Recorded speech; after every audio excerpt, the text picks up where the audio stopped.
Well, I love an estate sale, flea market, yard sale, boot sale. I want to look around in your junk. There's a joke in there somewhere. The last few years I've had my best scores using online auctions, and I mostly browse the ones that are local for like instruments, tools, vintage Star Wars toys. Yeah, a few weeks ago I was watching an estate sale. It was about a 2 hour drive away, a bit farther than I'd normally travel, but they had a few interesting instruments listed, and I really had my eye on this mini red flying V. And I think it was a first act, but it was only going for $10, so I bid a max of 25. And it was my first time on this particular auction site, and when the time ended, I got a message saying I was the highest bidder. So assuming I won, I proceeded to bid on every instrument they had listed. Since I was driving 4 hours round trip, might as well make it worth the ride, right? Most of what I bid on was intended for my daughter. She loves new instruments to figure out, from like strings to keys, woodwinds, brass, whatevs. Whatever I throw at her, she just crushes. So I bid on a saxophone because she really wants one of those. Also bid on an oboe and a 60s Yamaha acoustic guitar and a vintage trumpet and an electric violin.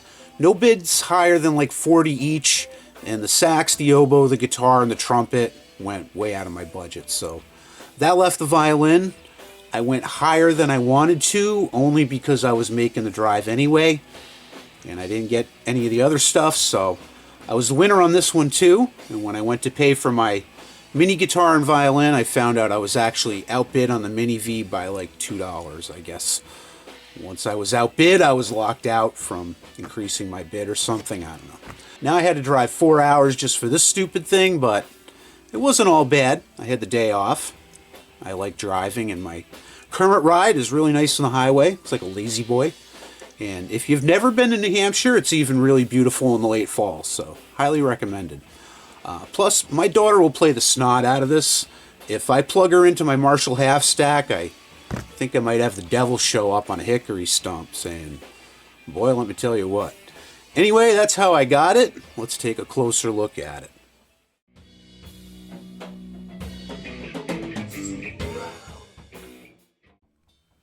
So it seems complete with the exception of one missing string down here.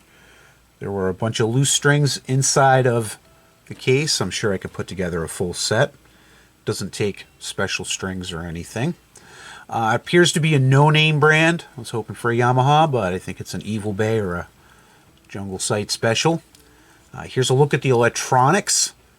They go down to a piezo under the bridge downtown.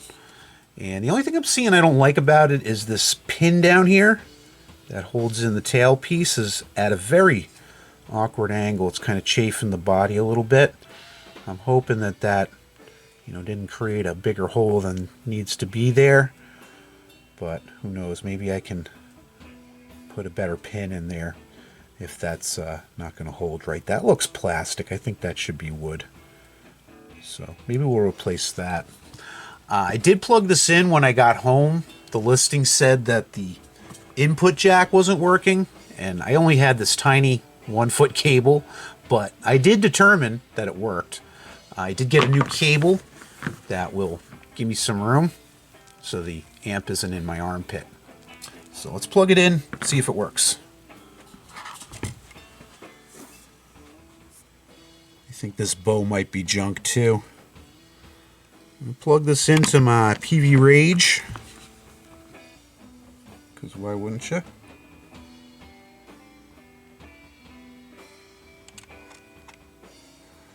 It does have a battery, but it worked the last time I used it. See if it still does.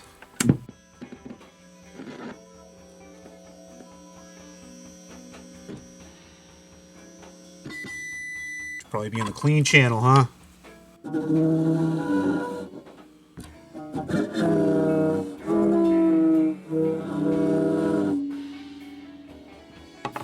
Well, it's cold enough for moose outside, and I hope they don't show up from that. So that works.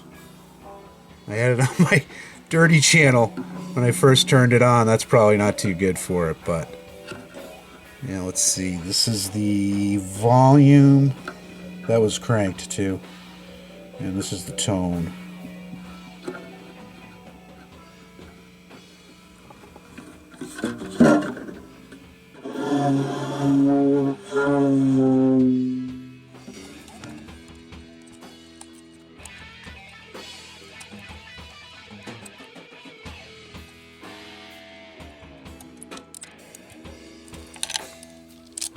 There's really nothing wrong with these strings. I'm just going to reuse those. See if I can find a new bottom string. Alright, let's take the piece off here. And yeah, that's just plastic crap. Look at how it's bent itself over. Let's see if we can get this out of here. It's just a regular peg that goes in there. And it did chafe it up a little bit. I wonder if it wasn't set all the way in there. See if we can, how far we can push it in. Yeah, you can push it in way farther. That just wasn't pushed in there all the way. But I might actually try to see if I can bend that back straight. That shouldn't be at that kind of angle, I don't think. I'll look it up before I bend it back, but I don't think it should be at that angle. That was a little extreme. Alright, we'll look at that. I'm going to take this... Do I need to take the chin thing off? Oh, it's on there. That's fine. Alright, let's look into that pin, see what I can do about that. I looked around on the interwebs and couldn't find any instance where an end pin is designed to be crooked. I have a parts violin here and I pulled the end pin out of that, and it's much longer and girthier. I was going to try to straighten the old one with some just boiled water, but it's kind of wimpy compared to the real end pin. So, you know, I'm not a luthier by any means. However, I do believe in sustain, and I think this larger pin will transfer more vibrations through the body, and it will certainly be stronger than the original pin, which we've already seen has nearly failed. I'll need to waller out this hole a little bit to accommodate the new pin, so let's see how this works.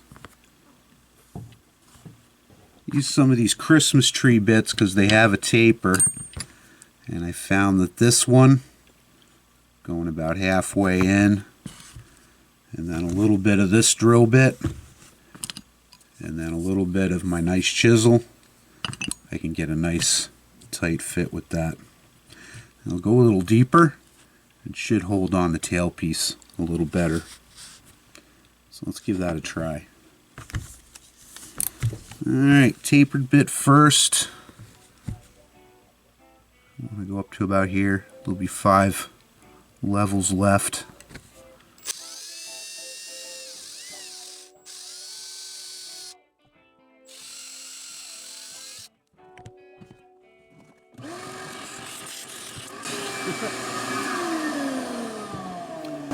Well, there goes the old pin.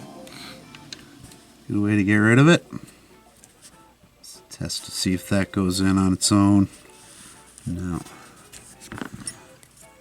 Just want to give a little bit of room at the bottom with the straight bit.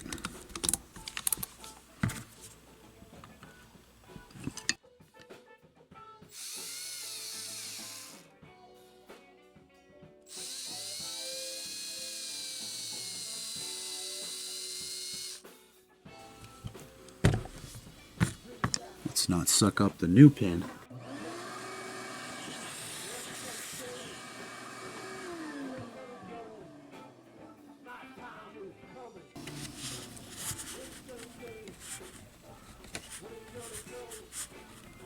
Really close.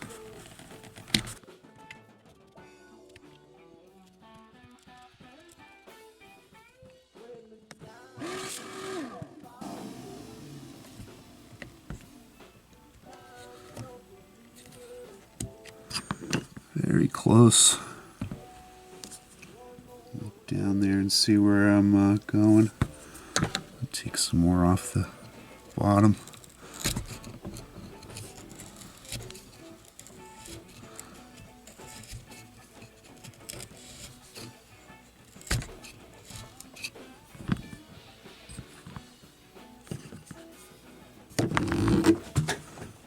cheapo chisel here. Gets in there. It's not the best though.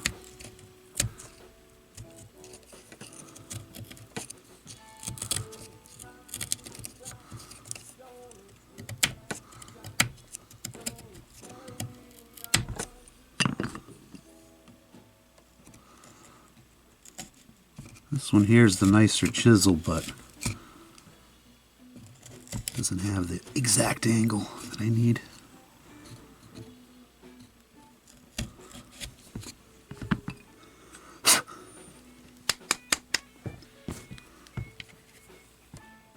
Yeah, oh, that's perfect. Perfect fit. Before I put all this back together, I want to clean up this body a little bit. It's a little bit crusty. I'm going to use some glass cleaner. It's a nice light product. And this is an open natural wood, so I'm not going to worry about that. And then I'm going to hit it with the spray wax after that. Let's get to it.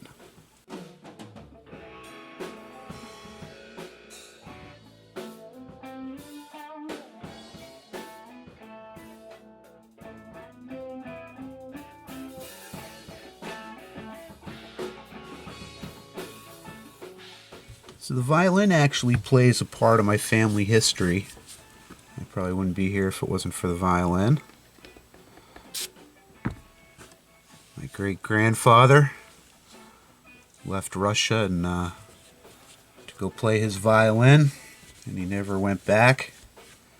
Through a series of events, he ended up in the United States, where he settled. Met my great-grandmother.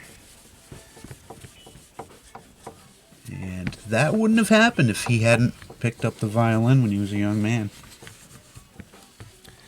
It's always funny to think about those things. A couple years ago on the deodorant I use, the Old Spice, they put a little message on the back that said, if your grandfather hadn't worn this, you wouldn't be around. And that's true for me. I wear Old Spice now because I think of my grandfather. He was an Old Spice man.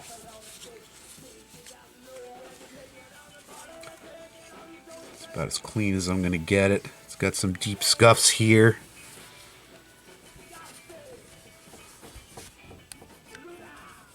Looks like that's where the bow was going, or somebody did something there. You know what? Maybe that's where they attach the chin thing, or the shoulder mount. Alright, like that.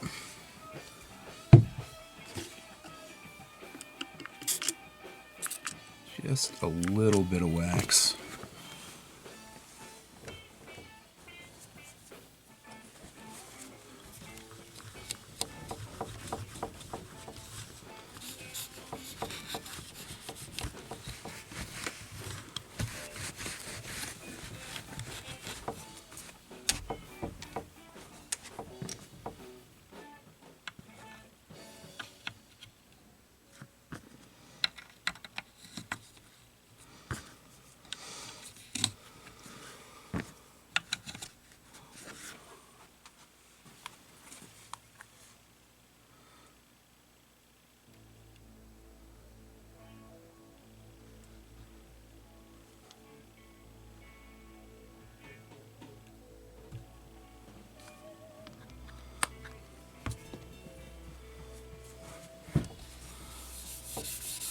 That was way too much.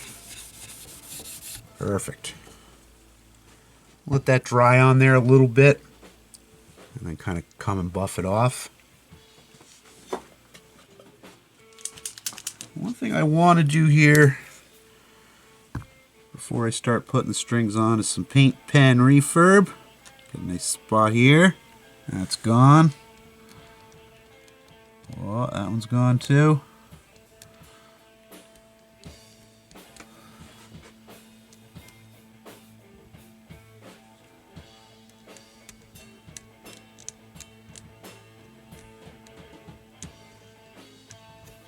There we go. That'll do it.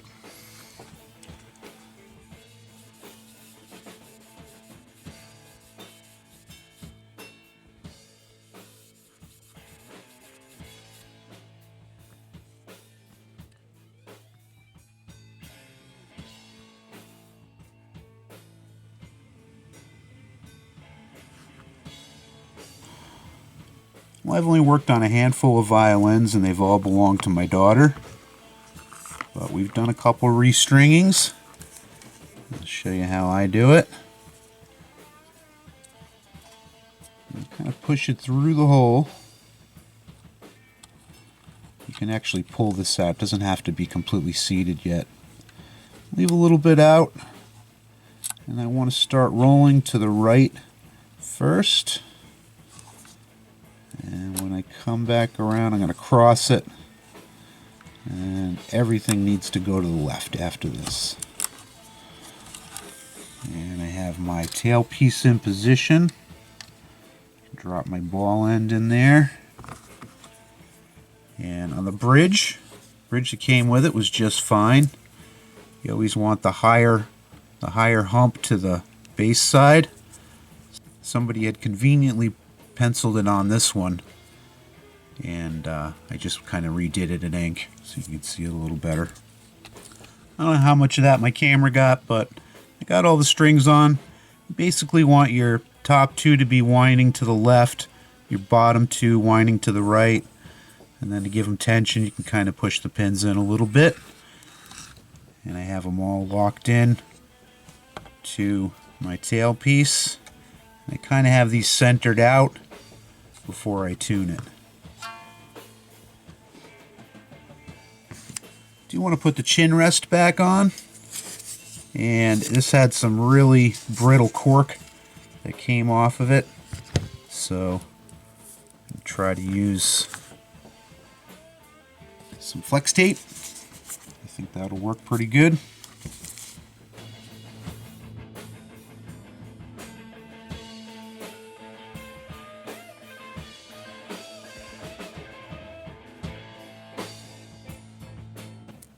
There you go. Excellent use of flex tape. Billy Mays approved.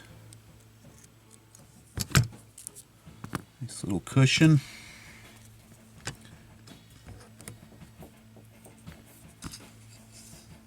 And a little here on the underside.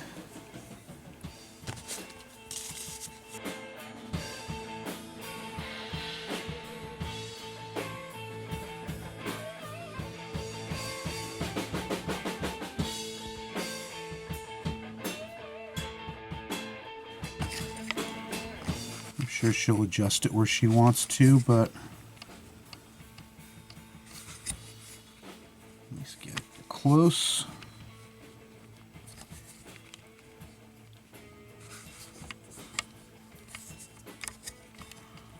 So it's all back together. I think I got it tuned correctly. I want to check the state of this battery. It did come on, but not for retail sale, so I'm assuming that came with it. And it expired 1 of 2020. That was 6 years ago. See what it has for charge.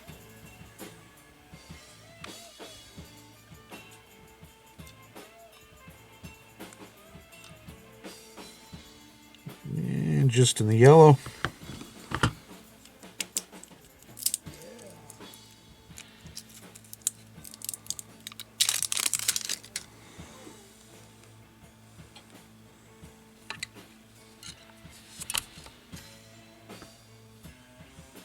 Nice freshie in there.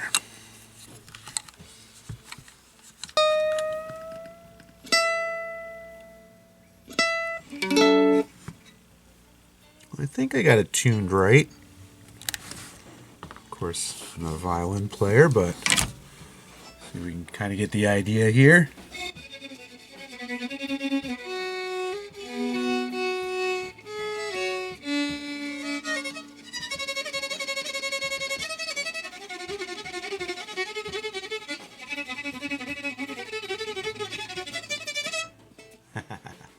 It's pretty cool.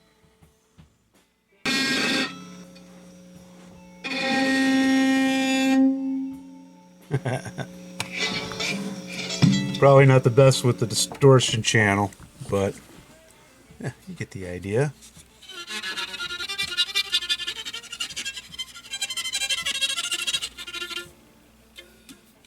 Yeah, I know that's not how you hold a violin, but Whatevs. So there you are, an estate sale electric violin. Back in playing shape. I'm sure my daughter's going to have a blast with this. I want to thank you for joining me. Give me a thumbs up for filming it for you. We'll talk again soon.